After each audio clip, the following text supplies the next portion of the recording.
તો અમારે અત્યારે માલ બધા બેઠા છે. બે લેવા હતા જોઈ શકો છો. અત્યારે આપણા માલ બધા બેઠી જશે નિરાંતે. આપણે આ ઘા છે અત્યારે આ ઘા આપણી ખીજમાં ધારે આપણે મરાઈ જશે. તમે જોઈ શકો છો બધા માલ નિરાંતે બેઠા છે. તો કંઈ અત્યારે ગમતો અત્યારે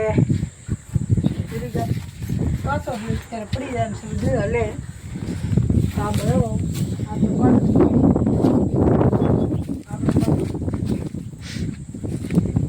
પાડો છે જોઈ શકો છો. અને રીંગણા તમે જુઓ અને રૂપ તમે જુઓ. પાડો હાઈટમાં અને વરસની વાત કરું અને 1.5 વર્ષ શું છે હજી માથી મોટો લાગે છે જોઈ શકો છો તમે. તો અત્યારે આપણે પાડો આ બસ તમે આગળથી દેખાડો જુઓ. અને રીંગણા તમે જુઓ ખાલી આ માથું એનું જુઓ.